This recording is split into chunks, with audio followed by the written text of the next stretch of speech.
It's time to talk about threats to the West. Threats to our way of life. Threats to your children and grandchildren.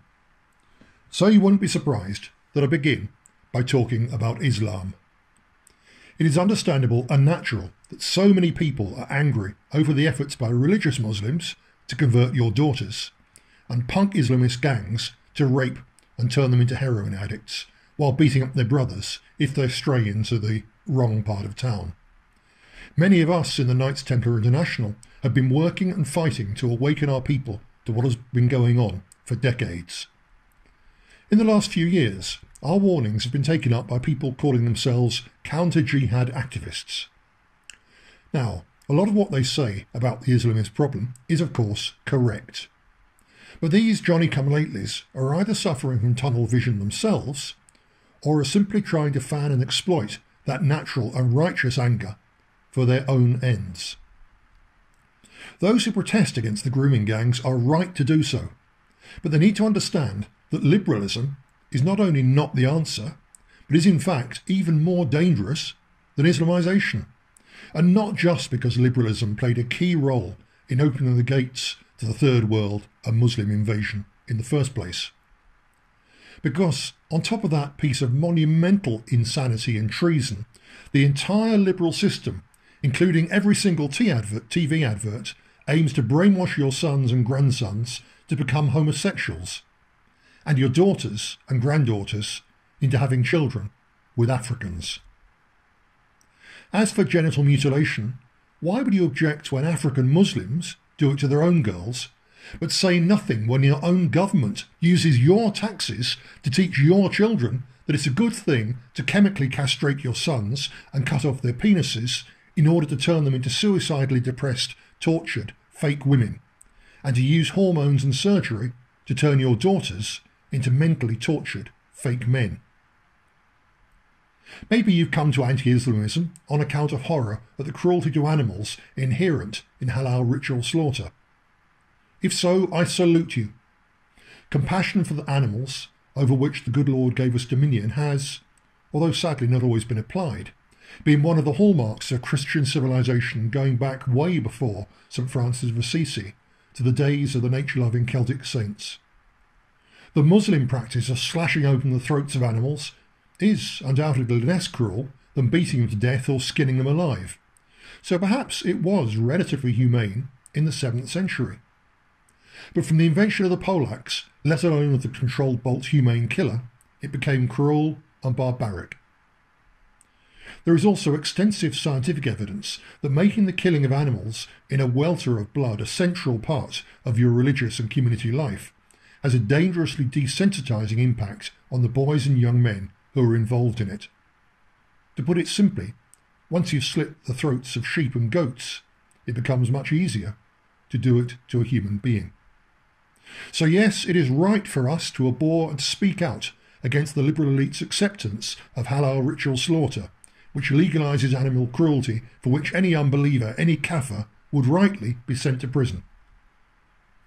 But it is not right to shout and kick against halal butchery while staying silent, as both leftist animal rights campaigners and right-wing counter-jihad warriors alike so often do, about the identical brutality of the kosher ritual slaughter carried out by and for observant Jews.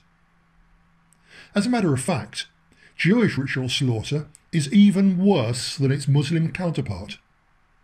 Not in its methods, for they are identical, but on account of the fact that Jews regard the rear half of a beef animal as unclean.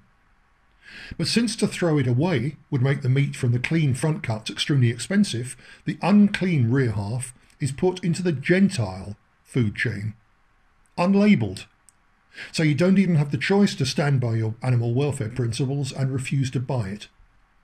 At least the Muslims eat everything they slaughter, whereas half of what emerges from Jewish ritual slaughterhouses is palmed off on the rest of us, making us all unwitting collaborators with imported desert barbarism. Or perhaps you come to oppose Islam on account of fear of terrorism and war. Good.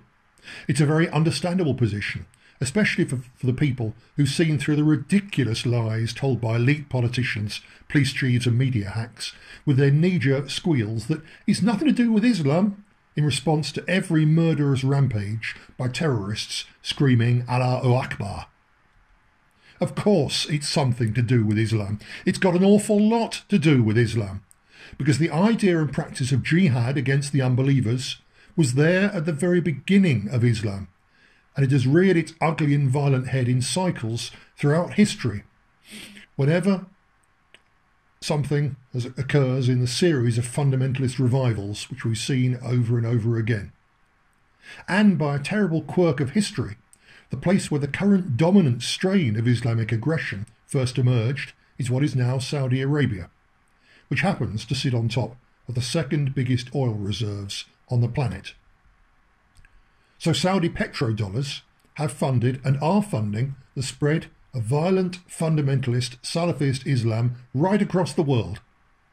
And Saudi gold has helped to buy the silence and acquiescence of Western politicians as Salafism, also known as Wahhabism, has been promoted from obscure desert sect to become the most powerful and fastest growing force within the Sunni sect, which makes up 90% of Muslims worldwide.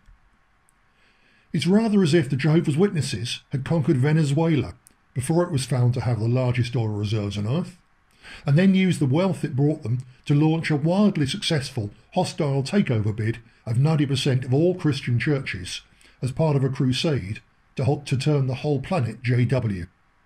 Such a nightmare turn of events would have everything to do with the Jehovah's Witnesses and their neo-Christian heresy, but for people opposed to it to blame all Christians would be patently absurd. So too with the political Islamism and its terror spearhead promoted by the Salafists.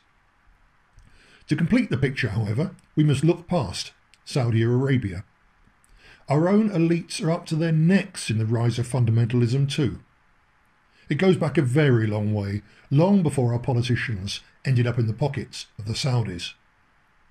There is ample evidence that British military intelligence deliberately encouraged the spread of Salafist radicalism in imperial colonies such as Cyprus and India in order to divide and rule the natives. A little later, around the time of the First World War, they did the same in the Middle East in the hope of an Islamic Arab uprising weakening the Turkish Ottoman Empire. Much more recently, the American deep state conspired with Saudi Arabia to create Al-Qaeda in order to bog the Soviet Union down in Afghanistan. Similarly, the Israeli Mossad encouraged the formation of Hamas and the spread of Muslim fundamentalism in order to divide the Palestinians and weaken the secular socialist PLO. Coming right up to date, British Prime Minister David Cameron and his French counterpart Nicolas Sarkozy waged a ruthless 3-month air war on Libya in order to destroy that country's secular government and hand the whole place over to the Islamist militias who've since turned it into the main springboard for the African and Islamist invasion of Europe. Then Hillary Clinton played a central role in shipping vast quantities of arms, ammunition and jihadi fighters from the ruins they'd made in Libya in the hope that they would do the same job in Syria. We have already suffered repeated examples of blowback from such cynical elite wickedness. To give just one British example, the Manchester Arena bomber came from a jihadi cell based in exile in Manchester, whose members were actively encouraged by British intelligence and the British police force to return to Libya and provide the boots on the ground that David Cameron needed to complete the destruction of the Gaddafi government. On a far bigger scale, the Obama regime launched Operation Timber Sycamore, which became the largest gun-running operation in world history, in order to arm so-called moderate Muslim rebels in Syria, knowing full well that they would either defect to Al-Qaeda or ISIS, or simply sell them their US-supplied weapons.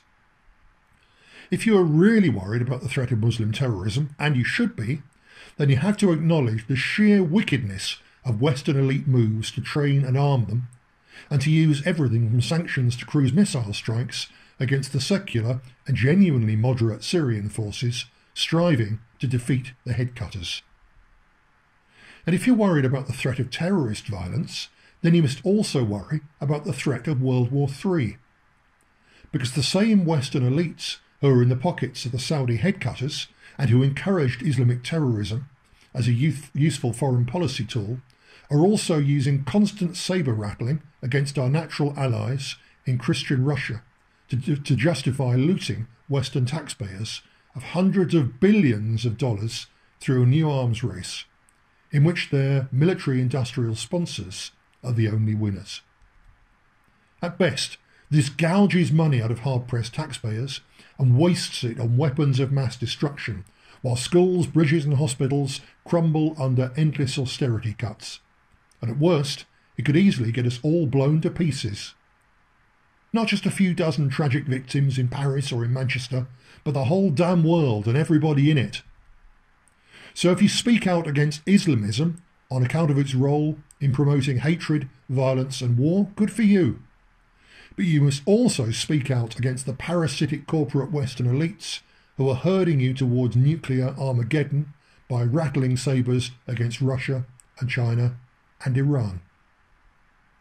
For the Islamist terrorists might blow up a music concert or unleash sarin gas on a sports stadium, killing hundreds of innocent people in the name of their desert god. And for that, they should go to hell.